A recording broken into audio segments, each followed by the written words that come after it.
Assistant loco pilot यानी कि ALP का फॉर्म आप ऑनलाइन कैसे करेंगे, इसकी सभी जानकारियाँ हमने इस वीडियो में साझा की है।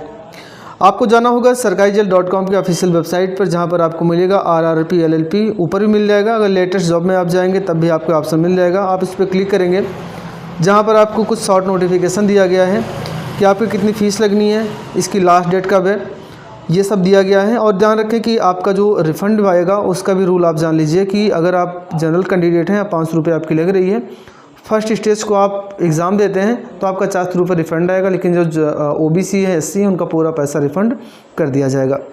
अब यहाँ पर देखें, असिस्टेंट लोको पायलट के 5696 पद हैं, जिनमें आप कक्षा 10 पास हों और आपके पास ITI का सर्टिफिकेट होना चाहिए, किसी भी ट्रेड से आप हों। अब यहाँ पर देखिए कौन कौन से जोन हैं, उन सभी जोन में कितनी कितनी वैकेंसियाँ हैं, सभी जानकारी यहाँ पर दी गई हैं।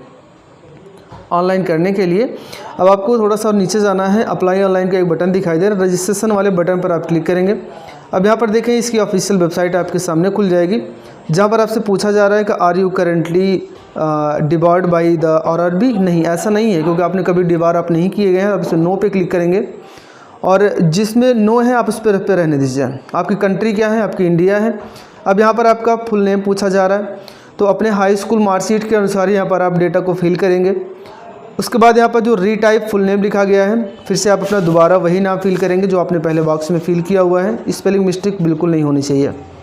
अब यहाँ पर पूछा जा रहा है आपका चेंज कोई नाम है, आप इसे नो कर दें। अब यहाँ पर आप डेट ऑफ बर्थ आप फिल करेंगे अपनी हाई स्कूल मार्कशीट के अनुसार। पहले आप ईयर चूज़ करेंगे, फिर आप मंथ चूज़ करेंगे, फिर डेट आप चूज़ कर लेंगे, तो आपका जो डेट ऑफ बर्थ है वो कन्फर्म हो जाएगा। इतना करने के बाद आप देखें रीटाइप डेट ऑफ बर्थ, आपसे दोबारा फिर से वही आपका डेट ऑफ बर्थ मांगा जा रहा है, तो अपने डेट ऑफ बर्थ को आप दोबारा से यहाँ पर आप फिल कर दें। अब आप रिटाइप भी कर सकते हैं, जैसे यहाँ पर टाइप हम कर रहे हैं। अब यहाँ पर जेंडर आप चूज़ करेंगे, फिर से आप जेंडर को कंफर्म करेंगे।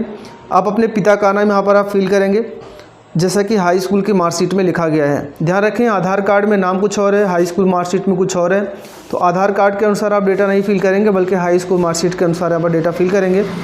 और अभी आपका देखें कि आधार वेरिफिकेशन भी किया जाएगा। अगर आपके आधार कार्ड में और हाई स्कूल मार्कशीट में कुछ नाम गलत है, तो आप अपना आधार कार्ड अपने हाई स्कूल मार्कशीट के अनुसार उसको आप सुधरवा लीजिए। अब यहाँ पर जैसे आप आधार नंबर पर डालेंगे और यहाँ पर आई कन्फर्म के बटन पर आप क्लिक करेंगे और वेरीफाई के बटन पर आप क्लिक करेंगे, तो देखें आपका जो आधार कार्ड है वो उसको वेरीफाई कर दिया जाएगा। आपका नाम मिसमैच नहीं होगा, तो देखिए वेरीफाई हो चुका है। अब यहाँ पर आप अपना एक ईमेल आईडी डाल देंगे, ईमेल एड्रेस डालेंगे। फिर यहाँ पर जनरेट OTP का एक बटन दिया गया है, तो आप देखेंगे कि आपके रजिस्टर्ड ईमेल आईडी पर जो आपने दिया हुआ है उस पर एक OTP जाएगी, उसको यहाँ पर आप फिल कर दीजिए, ठीक है ना। अब यहाँ पर मोबाइल नंबर आप डालेंगे, आप उसको वैसे ही छोड़ दें, आप थोड़ा सा वेट करिए बस। अब यहाँ पर देखिए मोबाइल नंबर आप डालिएगा। मोबाइल नंबर डालने के बाद जनरेट मोबाइल OTP के बटन पर आप क्लिक करेंगे। इतना करते ही आप देखें आपके मोबाइल नंबर पर भी आपकी एक OTP भेज दी जाएगी। उस OTP को यहाँ पर आपको फिल करना होगा। चलिए हम ये काम आसानी से कर लेते हैं। तब तक आप हमारे चैनल को सब्सक्राइब कर लीजिए, क्योंकि ऐसी वीडियो हम अपने चैनल पर लाते रहते हैं, जितनी वैकेंसी आती हैं सबके लिए। अब यहाँ पर आप एक पासवर्ड बनाएंगे, ठीक है ना। एक पासवर्ड आप बनाएंगे जिसमें आपका एक स्पेशल कैरेक्टर रहेगा, कैपिटल लेटर रहेगा, स्मॉल लेटर रहेगा, नंबर भी शामिल होगा। तो अपने मन से एक बना लीजिएगा, आप उसको याद करके रखेंगे, क्योंकि अभी आवश्यकता आपको पड़ेगी इस पासवर्ड की लॉगिन करते वक्त। हमने एक पासवर्ड बना लिया है, कैप्चा कोड हमने डाल दिया है। प्रीव्यू के बटन पर आप जब क्लिक करेंगे, यहाँ पर देखें आपका जो नाम है, डेट ऑफ बर्थ है, फादर नेम है, सभी डिटेल्स आपने जो फिल किया है सब दिखाई देंगे। प्रोसीड के बटन पर आप क्लिक कर दीजिए। आप देखें कि अब यहाँ पर साइन इन करने का एक ऑप्शन मांगा जा रहा है, जहाँ पर आप अपना मोबाइल नंबर डालेंगे और जो पासवर्ड आपने बनाया है उस पासवर्ड को यहाँ पर आप फिल करेंगे और कैप्चा कोड डालेंगे और लॉगिन के बटन पर आप क्लिक करेंगे। तो देखें ज़रा कि आपका जो फॉर्म है वो लॉगिन हो चुका है। अब यहाँ पर आप ऑनलाइन एप्लीकेशन के बटन पर आप क्लिक करेंगे। अब यहाँ पर अप्लाई फॉर किसके लिए कर रहे हैं, कौन सा जोन आप चूज़ कर रहे हैं, तो वो आप यहाँ पर आप डालेंगे, जहाँ से भी आप डालना चाहें, ठीक है ना। तो आप अपने हिसाब से आप चूज़ कर लीजिएगा मुझे कहाँ से फॉर्म अप्लाई करना है। असिस्टेंट लोको पायलट का है, तो यहाँ पर पोस्ट का नाम दिखाई दे रहा है। आप दोनों के लिए करना चाहते हैं या CR ER दोनों के लिए। अब आगे बढ़ेंगे। आगे बढ़ने के बाद आप देखें आपका कुछ डेटा प्री फील्ड है। अब यहाँ पर मैरिटल स्टेटस, अगर शादी हुई है तो मैरिज, अन्यथा अनमैरिज करें। रिलीजियस आप हिंदू हैं या मुस्लिम हैं, किस समुदाय से आप हैं। लैंग्वेज आप डालेंगे, ठीक है ना, एग्जामिनेशन का लैंग्वेज इंग्लिश में, हिंदी में, जो भी हो। अब यहाँ पर आप अपना एक विजुअल मार्क डालेंगे, जैसे आपका तिल है, कहीं कटपीट का निशान है, तो उनको यहाँ पर आप डाल दीजिएगा, ठीक है ना। अब आपको अपनी कम्युनिटी चूज़ करनी है, ओबीसी, जनरल या एससी एसटी क्या है। अब यहाँ पर अगर आप ओबीसी कैंडिडेट हैं तो आप उसमें ओबीसी चूज़ करेंगे, यहाँ पे यस करेंगे, क्योंकि आपको छूट लेनी है तो आपको यस करना पड़ेगा। अगर आप नो कर देंगे तो आपको छूट नहीं मिलेगी। आपकी जो जाति है वो सेंट्रल गवर्नमेंट के द्वारा जारी किया जाना चाहिए, तो उस सेंट्रल गवर्नमेंट के द्वारा जारी किए गए सर्टिफिकेट का नंबर यहाँ पर आप फिल करेंगे। उसके बाद यहाँ पर आप डालेंगे कि इशू किसने किया हुआ है, तहसीलदार या जो भी अधिकारी इसको जारी किया है उसका नाम डालेंगे। आप किस स्टेट से हैं, इशू स्टेट क्या है आपकी, और कब इसको इशू किया गया था उसकी डेट आप डाल देंगे। अब आगे बढ़ेंगे, जहाँ पर आपका स्टेट पूछा जाएगा, आप प्रेजेंट एड्रेस में अपना स्टेट डालेंगे, अपनी डिस्ट्रिक्ट डालेंगे। एड्रेस वाले बॉक्स में जहाँ पर आपको मैनुअली फिल करना है अपने गांव का नाम, अपने पोस्ट का नाम, या जिस एरिया से आप हैं उसका पूरा डेटा यहाँ पर आप फिल करेंगे एड्रेस का। अब अपने सिटी का नाम या विलेज का नाम फिल करेंगे, अपने एरिया का पिन कोड डालेंगे जो कि 6 अंक का है। अब यहाँ पर जो नीचे एक चेक बॉक्स दिया गया है, इस पर जैसे चेक करेंगे तो आप देखेंगे राइट वाले बॉक्स में ऑटोमेटिक फिल हो चुका है। सेव वाले बटन पर आप क्लिक करेंगे, आपका एड्रेस फिर सेव हो चुका है। आप नेक्स्ट के बटन पर क्लिक करिए। Are you service ex serviceman, नहीं, ऐसा नहीं है। अगर आपने ईबीसी सर्टिफिकेट आपके पास है, ध्यान रखें ईबीसी और ईडब्ल्यूएस दोनों सर्टिफिकेट अलग अलग हैं, ध्यान रखेंगे आप। अब यहाँ पर आपको पूछा जाए name of the current department, अगर है तो ठीक, नहीं तो आर नॉट अप्लीकेबल के बटन पर आप क्लिक कर दीजिए। अब यहाँ पर आपसे पूछा जा रहा है कि आप कंप्लीटेड द अप्रेंटिस, नहीं, आपने अप्रेंटिस नहीं किया हुआ है। अब यहाँ पर आप अपना अकाउंट का होल्डर डालेंगे, नेम ऑफ अकाउंट होल्डर कि किसके नाम है। अब यहाँ पर आप जो डेटा फिल कर रहे हैं ना, अकाउंट नंबर, अपना नाम, ऑफिस कोड, क्योंकि इसी अकाउंट में आपका जो रिफ़ंड आएगा इसी में आएगा।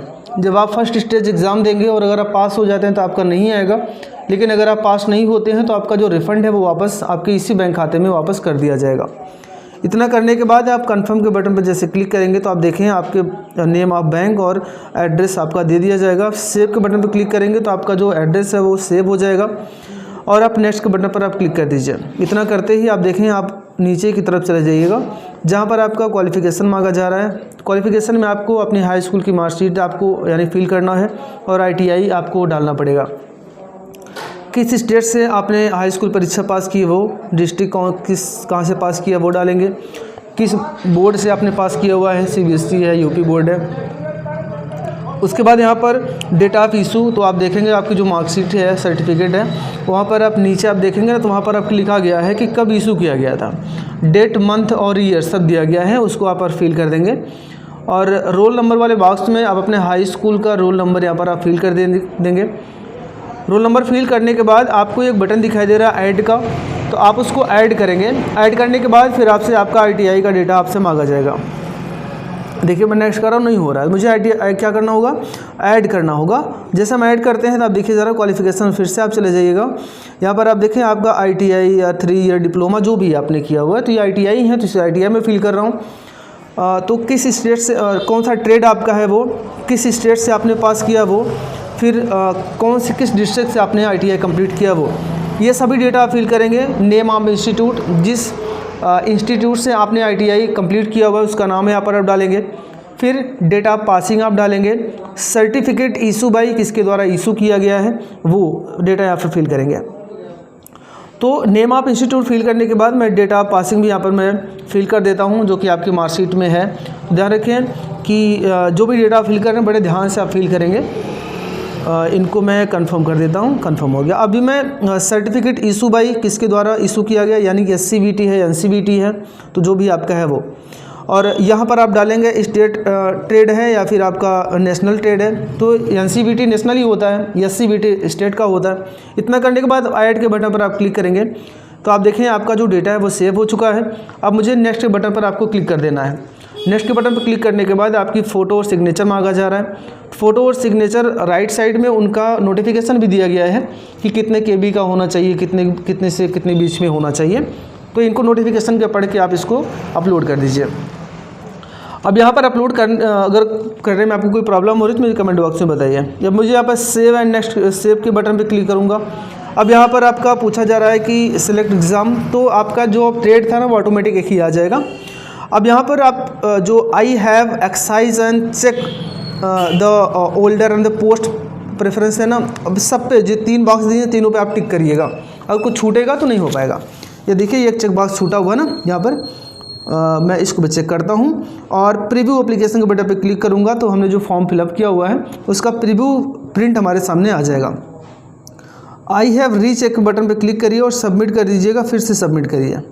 आप देखेंगे आपका जो फॉर्म है वो सबमिट हो चुका है। अब आपको पेमेंट देना है, तो आपकी जो पेमेंट है वो कितनी है, वो 500 रुपये की फ़ीस आपकी कट रही है ओबीसी कैंडिडेट जनरल के लिए। और पे नाउ के बटन पे क्लिक करेंगे तो आपको पे वाले पेज पर लेकर चला जाएगा, जहां पर आप net banking, debit card, UPI के ज़रिए कर सकते हैं। तो यूपीआई सबसे आसान है, यूपीआई पे क्लिक करिए, यूपीआई क्यूआर करिए, पे नाउ के बटन पर क्लिक कर दीजिए, आपके सामने क्यूआर कोड आया है। इसको आप गूगल पे, फ़ोनपे, पेटीएम जो भी यूपीआई है स्कैन करके पेमेंट कर दीजिए। तो आपका पेमेंट यहाँ पर देखिए सक्सेसफुल हो चुका है। एक आपके पास रिसीविंग भी निकल के आपके सामने दिखाई दे रही है। अब आप इसको प्रिंट करके रख भी सकते हैं या फिर आप नेक्स्ट के बटन पे क्लिक करके आप नेक्स्ट पेज पे आप जा सकते हैं, जहाँ पे आपका फाइनल सबमिट होगा। अब यहाँ पर हमें प्रिंट भी करना है, बैक भी करना है, तो हम जिसे प्रिंट के बटन पे क्लिक करते हैं तो मुझे माई एप्लीकेशन के बटन पे मैं आ चुका हूँ। अब यहाँ पर देखिएगा रिसिप्ट का बटन एक दिखाई दे रहा है, उसके जस्ट नीचे PDF का आइकन छपा हुआ, उस पर आप क्लिक करेंगे तो आपका जो एप्लीकेशन है वो प्रिंट होने के लिए तैयार है। आप इसको प्रिंट करके रख सकते हैं।